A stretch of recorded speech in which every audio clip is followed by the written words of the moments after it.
Well, after that debacle in the Tower of Hera, we finally got the third and final pennant. Welcome to Part 8 of Legend of Zelda: Link to the Past. And now it's time to get the Master Sword so we can finally rid Hyrule of Aghanim. But first, we gotta get down there. Yeah, you can just simply jump off this ledge, because you don't take damage from jumping off of ledges so long as they're not bottomless pits like those. Yeah, bottomless pits will actually do you damage in this game. They don't instantly kill you. Oh, and here's a little trick when you're doing a Pegasus dash, you can just slash and stop the dash right then and there. Especially in this cave, because if you ricochet off a wall, you'll fall right into a cliff. Which, by the way, is a royal dick move. Oh, stupid bird. Anyway, now it's time for us to get the Master Sword, what we've been going on this quest for. Our means of defeating Aghanim. And keep an eye out for bandits, because they will appear even when you're trying to get the Master Sword. And this is not the place to get the Master Sword. That is a... I think I mentioned it before, but that is a rupee gaining game. A rupee game, which you'll spend $20, 20 rupees, and you may luckily get 300 rupees, or you may not luck out and get jack squat. I will never go to that game, however, there is one game that is mandatory for a piece of heart, and I'll talk about that later. Anyway, time to get the Master Sword, and time to listen to one of my favorite themes in Zelda. Oh, that is so epic! You see that, folks?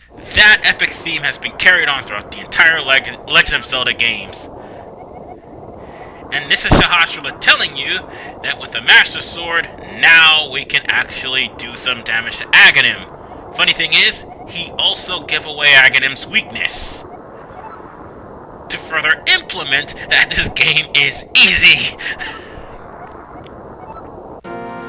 So, let's get out of here and let's go deal with Aghanim. But first, we get an abrupt plea for help.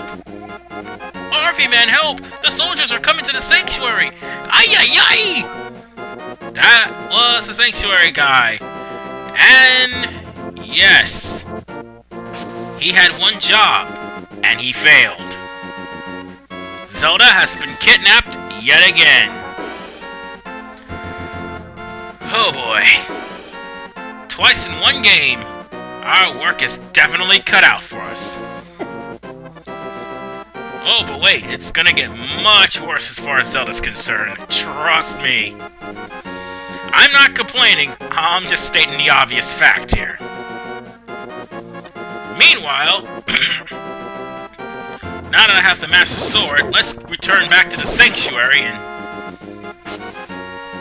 pretty much see what happened to the Sage. Oh, and by the way, after this part, you will never be able to heal from the Sanctuary ever again. The only other way you can heal is from the old man in Death Mountain, and yeah, that's basically it. Oh, and the Psychics, but the Psychics actually charge you 20 rupees per fortune. Just like real-life Psychics. Anyway, here's our dead Sage. RV man, you're a second too late. I have failed. Zelda, these soldiers have abducted her. They taken her to the castle. You must find her before the wizard works her magic. Please, you're our only hope. And I'm in hit, senor. No! And with that, the Sage has been drifted off into another dimension. Cause this is Ocean Dub. He's not technically dead.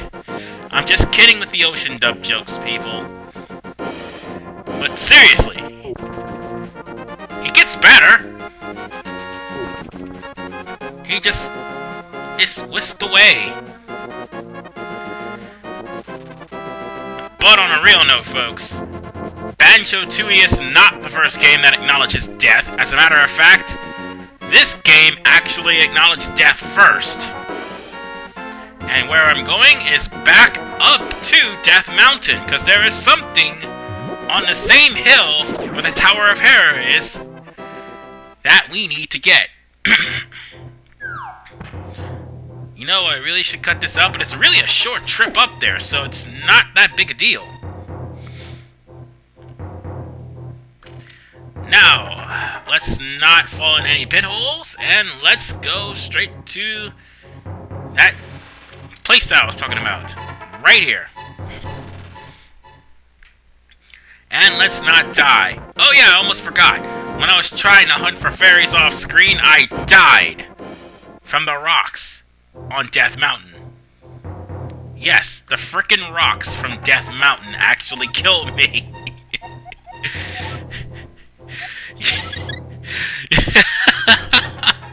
I'm sorry, that's just funny to think about. But yes, it can happen and it can annoy people. At least it's not as bad as the Death Mountain on Legend of Zelda 2. Just, God. That was actually rage quit material. Excuse me. Anyway, we're gonna have to go back to the Dark World. And I need to show you something too. See, last time I did this, I didn't have the Moon Pearl.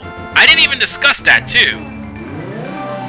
Well, this is what the Moon Pearl does. You're able to maintain your shape into the Dark World as well as the Light World. But keep in mind, folks, even if you have the Moon Pearl, the game, once again, has a nice way of saying, we're gonna dick you over. Because in some of the Dark World palaces, there's this annoying little thing that'll turn you into a rabbit and you'll be held defenseless. Anyway, so let's hold the Book of Medora here to this tombstone. And with the Master Sword in hand, we get Ether, a much more powerful spell than the Ice Rod.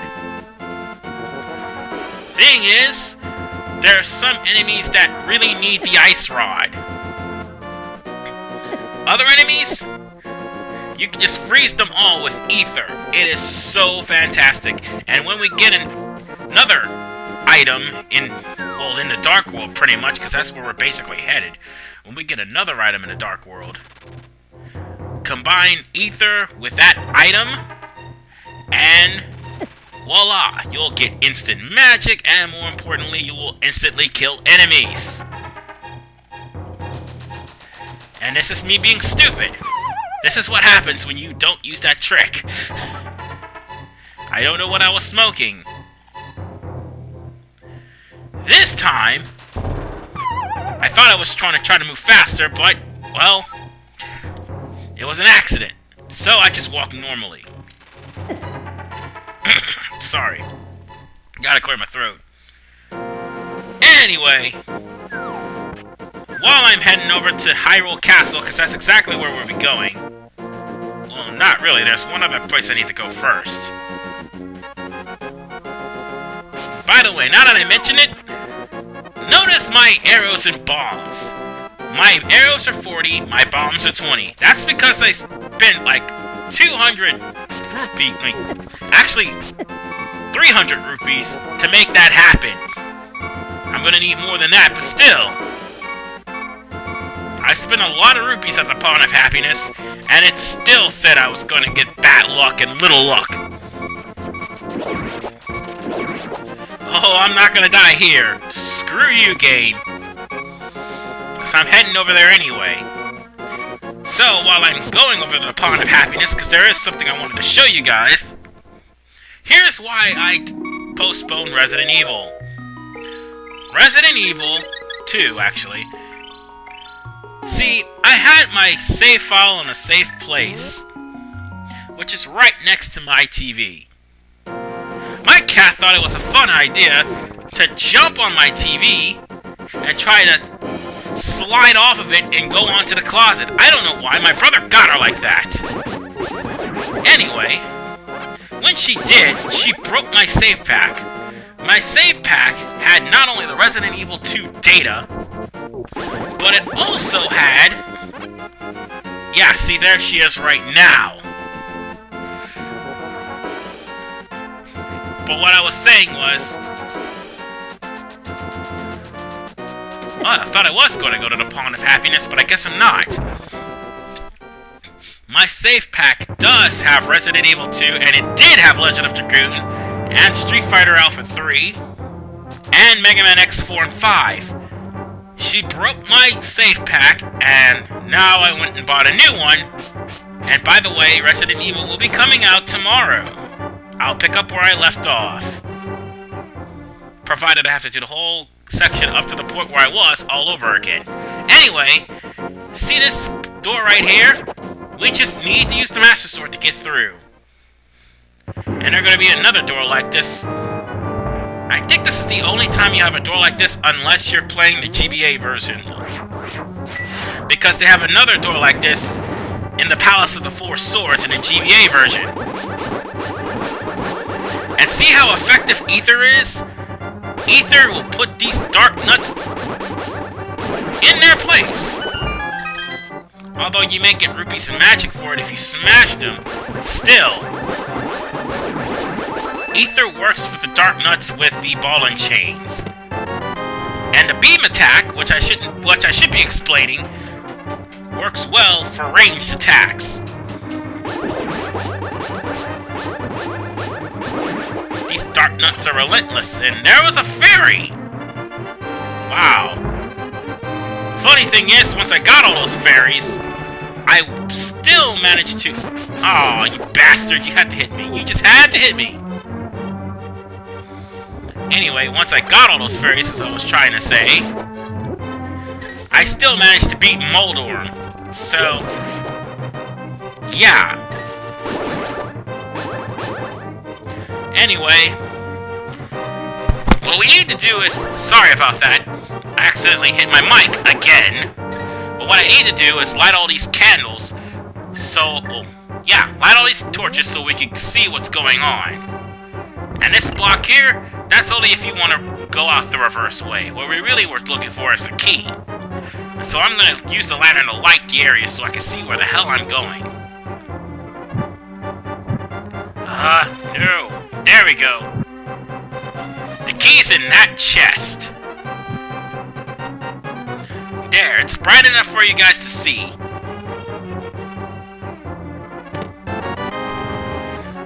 And actually, I'm going about it maybe not as fast as most LPers, but I'm going about this pretty fast. For me, anyway.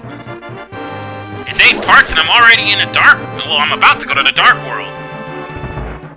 Hate to spoil it for you, but that's what happens when you beat Aghanim. Now taste my beam attack of doom, bitches! But don't rely on the beam attack. There's some enemies that basically are immune to the beam attack. Well, ironically, they're all going to be in the Dark World. Oh. Let's not fall off here. Now, in case you can't see, that's where you need to go. There's no key here. And funny... Oh, damn it! I fell off the cliff.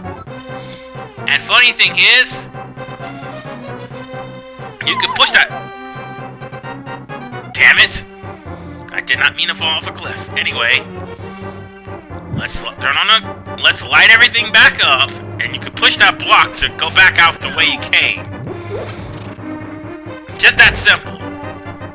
But we don't need to go back there. We just need to press forward. Oh yeah, and also, if you light a candle from one room, sometimes it'll light up the other room. Now, let's freeze everything. Because the red dark nuts are the worst dark nuts out of the whole entire group, other than the yellow ones.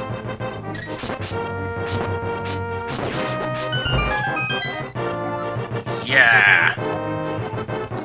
And once again, Shahasrahla gives away Ganon's... not Ganon, Aghanim's weakness. Lord have mercy. I'm screwing up today. Oh, and be careful of the red guards. Unlike the other guards, the red guards is trident actually hurt. They'll take away one full heart instead of half a heart like their other guard compatriots. Oh, and watch out for the one-eyed bats. You know, I'm getting the feeling that Aghanim and the one-eyed bats, they're sort of reminding me of someone. Meanwhile, don't fight this room. It's not worth it. You don't get anything out of it. Anyway, let's keep on going. Damn it!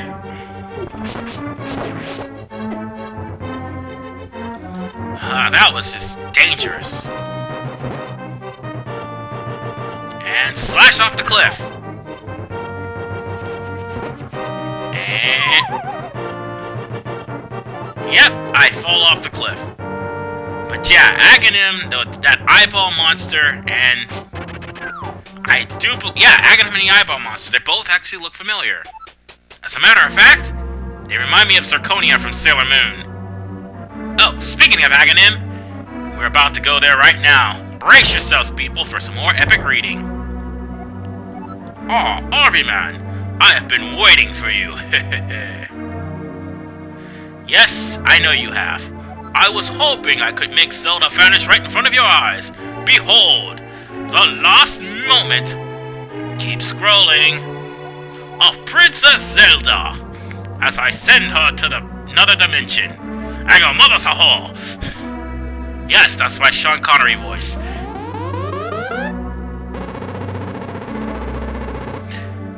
And just like that, Zelda's gone.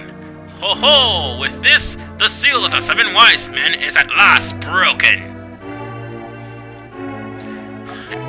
It is only a matter of time before the evil power covers this land. After all, the legendary hero cannot defeat us, the tribe of evil, when we are armed with the power of gold. Ho ho ho! Now I must go. Because your mother's a whore.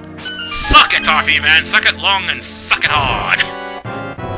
Oh, so you mean to say you would like to be totally destroyed? Well, I can make that wish come true. Aghanim is easy. Despite all the bullshit he just spouted. Yes, I'm cursing. Sorry, kiddies. Aghanim is easy. And Shahasrahla gave it away. The only fireballs you need to worry about is the miniature fireballs he throws. And the fact that he throws lightning. Otherwise, the big fireballs that he throws... oh, you can see the lightning coming from a mile away when he goes to the center of the room. The only fireballs you need to smack are those. Because if you smack the four miniature fireballs, they'll go in 4 separate directions and they will hurt you. Oh, and don't stand in the same area as Aghanim. You will get hurt. And he is dead. Grr, well met. Like the true hero you are, I am not ready to admit defeat yet. I will draw you into a different dimension, the Dark World. Hey, that's not fair! Oh well. Since you're a sore loser, I'm just gonna have to chase you down in the Dark World then. Offie Man, it is I, Shahasrahla. I am communicating to you across the void through telepathy. The place where you are now, the place where you now stand was the Golden Land, but the evil power turned it into the Dark World. The wizard has broken the wise men's seal and opened a gate. Come on. To link the worlds at Hyrule Castle. He's not kidding about this. In order to save this half of the world, the Light World, you must win back the Golden Power. You must also rescue the 7 maidens who Aghanim sent to the Dark World. As a member of the bloodline of the 7 wise men, they have powers that will surely help you. The maidens are locked in a dungeon full of evil monsters and dangerous traps. The Palace of Darkness should be your first goal in this world. Avi Man, I can rely on you. Please, Make this old man's wish come true. I beg you. Yep, and we're in the Dark World. And no matter what, no matter where castle you start off at, you're gonna end up in the Dark World. And we will explore the Dark World in Part 9, as well as go into the Palace of Darkness. This is RVman985. See you guys next time, and I call BS on the fact that Aghanim just sent us here because he lost. I think Yu-Gi-Oh! Logic is if you start a Shadow Duel and you lose, you go to the Shadow Realm. Nah, I'm just thinking about it. See you guys next time.